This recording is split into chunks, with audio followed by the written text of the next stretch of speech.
Assalamualaikum warahmatullahi wabarakatuh. Alhamdulillahirabbil alamin wa bihi nasta'in ala umuri dunya waddin. Wassalatu wassalamu ala asrofil anbiya'i wal mursalin wa ala alihi wa sahbihi ajmain amma ba'd. Wa qala Allah ta'ala fi kitabil karim la in syakartum la azidannakum wa la in kafartum inna adabi lasyadid al-ayat.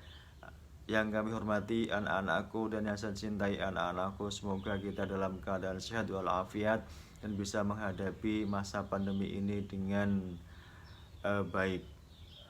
Ingat selalu memakai protokol kesehatan, mencuci tangan, memakai masker dan tidak berkerumun dengan kelompok atau berkerumunan ya, sehingga kita bisa terhindar dari yang namanya corona. Mudah-mudahan kita doakan bersama Indonesia bebas dari corona pada tahun 2021 ini. Alhamdulillah, pada kesempatan kali ini kita akan melanjutkan materi pelajaran yang sudah kita awali pada minggu kemarin, yaitu tentang kewajiban menuntut ilmu dan juga hukum menuntut ilmu bagi kita sebagai seorang muslim. Kita akan melanjutkan pada bab ilmu ini, masih tentang bab ilmu, yaitu keutamaan orang-orang yang menuntut ilmu. Menyinggung untuk materi yang kemarin bahwa terakhir hukum menuntut ilmu adalah ada dua. Yang pertama fardu kifayah dan juga fardu ain. Fardu kifayah adalah berlaku untuk ilmu-ilmu yang harus ada di kalangan umat Islam, sebagaimana juga dimiliki dan dikuasai oleh golongan orang-orang kafir, seperti ilmu kedokteran, ilmu perindustrian, ilmu falak, ilmu eksata, serta ilmu-ilmu lainnya. Ilmu matematika dan lain sebagainya itu juga termasuk ilmu yang wajib dicari dalam kategori fardu kifayah. Apabila dalam satu kampung atau satu wilayah tidak ada yang mempelajari ilmu kedokteran, maka satu wilayah atau satu kampung tersebut dihukumi berdosa. Tetapi kalau sudah ada orang yang mempelajari ilmu kedokteran misalnya di salah satu wilayah, maka wilayah tersebut terbebas dari hukuman dosa atau tidak berdosa. Kemudian kalau fardu ain, hukum mencari ilmu menjadi fardu ain jika ilmu itu tidak boleh ditinggalkan oleh setiap muslim dan muslimah dalam segala situasi dan kondisi, seperti ilmu mengenal Allah Subhanahu wa taala dengan segala sifat-sifatnya, ilmu tentang tata cara beribadah dan sebagainya, seperti hanya kita mempelajari ilmu-ilmu fikih, bagaimana tata cara sholat, zakat, puasa, haji dan lain sebagainya. Itu termasuk ilmu wajib atau fardu ain yang wajib diketahui oleh setiap individu. Kemudian yang ketiga adalah keutamaan orang yang menuntut ilmu. Nah, kita lanjutkan keutamaan orang-orang yang menuntut ilmu dan yang mengajarkannya adalah sebagai berikut. Yang pertama adalah dia akan diberikan derajat yang lebih tinggi oleh Allah Subhanahu wa taala, dan Allah meninggikan orang-orang yang beriman di antara kamu dan orang-orang yang berilmu pengetahuan seberapa derajat, dan Allah Maha mengetahui apa yang kamu kerjakan. Quran surat Al-Mujadilah ayat 11. Jadi keutamaan orang menuntut ilmu ini yang pertama adalah ditinggikan derajatnya oleh Allah Subhanahu wa taala. Ya, barang tentu bahwa Allah akan mengangkat derajat seseorang apabila dia berilmu secara rasional ataupun dalam kehidupan di lingkungan kita masing-masing. Orang-orang yang memiliki kelebihan ilmu pastinya dia akan dilebihkan, akan lebih dihormati, akan diberikan derajat lebih tinggi. Contohnya adalah seorang kiai, seorang ustadz. Karena dia berilmu maka dia diberikan kesempatan untuk bisa ceramah, diberikan kesempatan untuk berdoa dalam acara-acara seperti khitanan ataupun mantenan atau lain sebagainya dalam acara-acara keluarga di lingkungan kita. Kemudian yang kedua, diberikan pahala yang besar di hari kiamat nanti. Dalam hadis Anas bin Malik radhiyallahu anhu, Rasulullah shallallahu alaihi wasallam bersabda, penuntut ilmu adalah penuntut rahmat, dan penuntut ilmu adalah pilar Islam dan akan diberikan pahalanya bersama para nabi. Hadis riwayat Ad-Dalaimi. Ya. Yang ketiga merupakan sedekah yang paling utama. Dari Abu Hurairah bahwa Rasulullah Shallallahu Alaihi Wasallam bersabda, sedekah yang paling utama adalah jika seorang muslim mempelajari ilmu dan mengajarkannya kepada saudaranya sesama muslim. Hadis riwayat Ibnu Majah. Yang keempat, lebih utama daripada seorang ahli ibadah. Dari Ali Abi Thalib radhiyallahu anhu, Rasulullah Shallallahu Alaihi Wasallam bersabda, seorang alim yang dapat mengambil manfaat dari ilmunya lebih dari 1000 orang ahli ibadah. Hadis riwayat Ad-Dailami. Kemudian yang kelima, lebih utama dari sholat 1000 rakaat. Dari Abu Dar, Rasulullah Shallallahu Alaihi Wasallam bersabda, wahai Abu Dar, kamu pergi mengajarkan ayat dari kitabullah telah baik bagimu daripada sholat sunnah 100 rakaat, dan pergi mengajarkan satu bab ilmu pengetahuan baik dilaksanakan atau tidak itu lebih baik daripada sholat 1000 rakaat. Hadis riwayat Ibnu Hajar. Jadi ilmu, orang yang mencari ilmu dan orang yang mempelajari ilmu dan mengajarkan ilmu, yaitu kelebihannya adalah lebih utama daripada sholat 1000 rakaat. Yang ketujuh diberikan pahala seperti, yang keenam diberikan pahala seperti pahala orang yang sedang berjihad di jalan Allah. Dari Ibnu Abbas radhiyallahu anhu, Rasulullah shallallahu alaihi wasallam bersabda, bepergian ketika pagi dan sore guna menuntut ilmu adalah lebih utama daripada berjihad fi sabilillah. Keutamaan orang yang berjihad berperang di jalan Allah yaitu tidak lebih baik daripada orang-orang yang mencari ilmu. Jadi orang yang mencari ilmu itu lebih tinggi derajatnya, lebih baik dibandingkan dengan orang-orang yang berjihad di jalan Allah fisabilillah. Ada waktu dan kondisi bagaimana kalau kita berjihad dan bagaimana kita mencari ilmu. Tapi alangkah tidak lebih baiknya ketika satu kampung berjihad semuanya dan tidak ada orang yang tinggal untuk nantinya mengajarkan ilmu kepada anak-anaknya. Maka ilmu adalah dipandang penting daripada berjihad fi sabilillah. Yang selanjutnya dinaungi oleh malaikat pembawa rahmat dan dimudahkan menuju surga.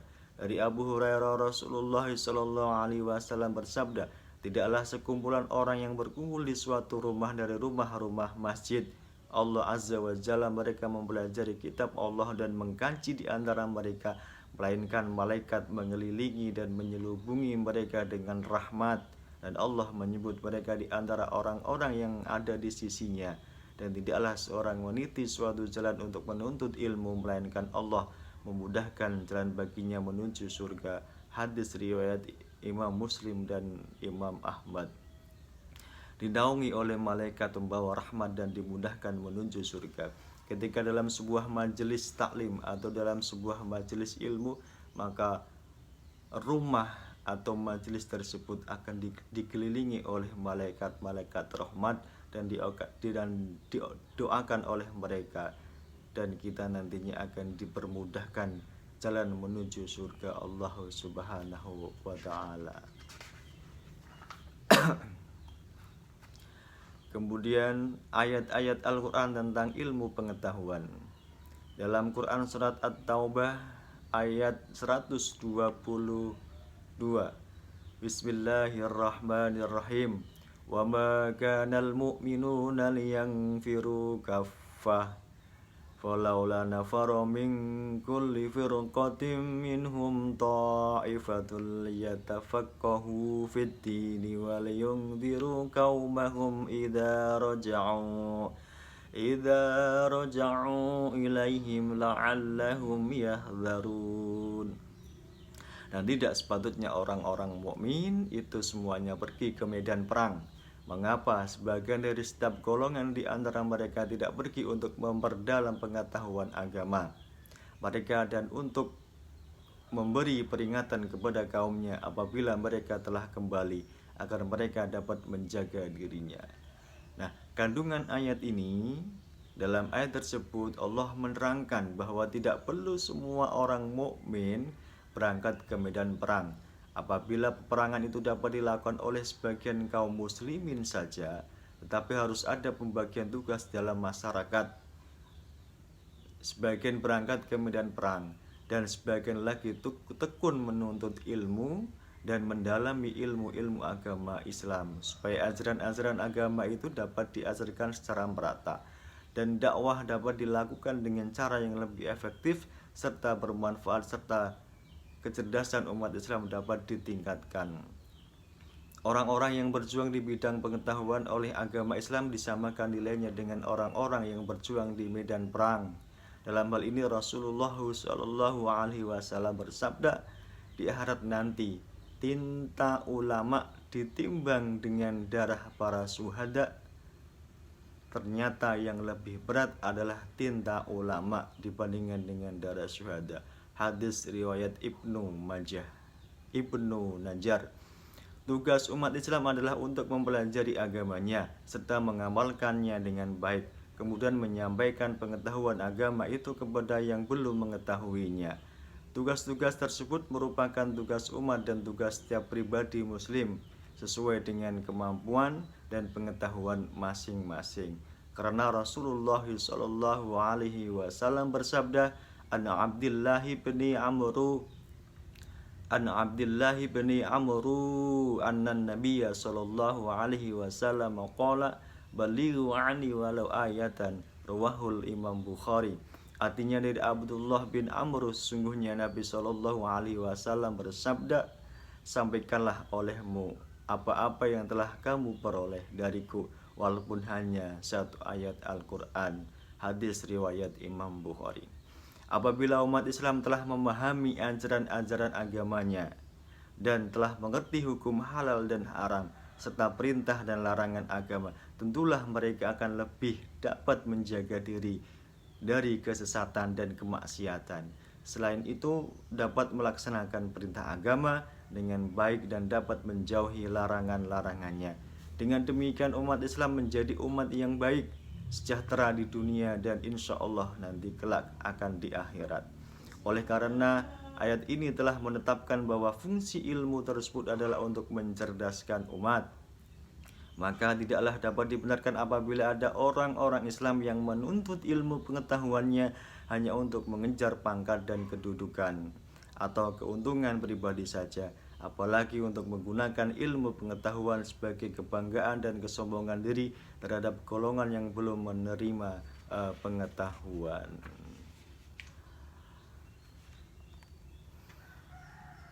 Untuk pertemuan kali ini cukup sekian saja, bahwa intinya adalah yang disampaikan keutamaan orang-orang yang menuntut ilmu dan keutamaan orang-orang yang mengajarkan ilmu adalah yang pertama akan ditinggikan derajatnya sesuai dengan Quran surat Al-Mujadilah ayat 11. Kemudian akan diberikan pahala pada hari kiamat. Kemudian merupakan ilmu itu adalah sedekah yang paling utama. Yang keempat, lebih utama daripada orang ahli ibadah, orang yang berilmu atau orang yang sedang menuntut ilmu adalah lebih baik dibandingkan dengan orang yang sedang beribadah. Lebih utama dari sholat 1000 rakaat. Berarti nilai pahalanya kalau orang menuntut ilmu adalah 1000 rakaat. Diberikan pahala seperti pahala orang yang sedang berjihad. Nah, orang-orang yang menuntut ilmu akan diberikan pahala seperti halnya adalah orang-orang yang berjihad, dinaungi oleh malaikat pembawa rahmat dan dimudahkan menuju surga. Ketika dalam sebuah majelis orang-orang yang menuntut ilmu di sana, maka dia akan dinaungi, didoakan oleh malaikat-malaikat rahmat dan dipermudahkan dalam urusan menuju ke dalam surga. Kemudian yang berikutnya, bahwa ayat-ayat Al-Quran terkait dengan ilmu pengetahuan, ya, di dalam Quran surat At-Taubah ayat 122, kandungan surat ini adalah harus ada pembagian antara orang-orang yang pergi ke medan perang dan orang-orang yang berada masih di rumah untuk mempelajari ilmu, mendalami ilmu, mengajarkan ilmu, sehingga ketika maju ke medan perang, ketika perang itu kalah, maka kalau misalnya meninggal semua, maka nanti tidak akan ada orang yang mengajarkan ilmu lagi. Sehingga ada pembagian, dan ini tugasnya adalah sebagai tugas daripada seorang pemimpin untuk mengatur masyarakatnya atau negaranya, supaya ketika berperang atau berjihad di jalan Allah itu tidak semua berangkat ke medan perang, tetapi ada pembagian masyarakat yang harus pergi berjihad dan cuma di rumah atau menuntut ilmu di rumah, dan juga mengajarkan dan mendalami ilmu agama. Dan dalam tugas berdakwah atau tugas mencari ilmu itu adalah kewajiban masing-masing individu.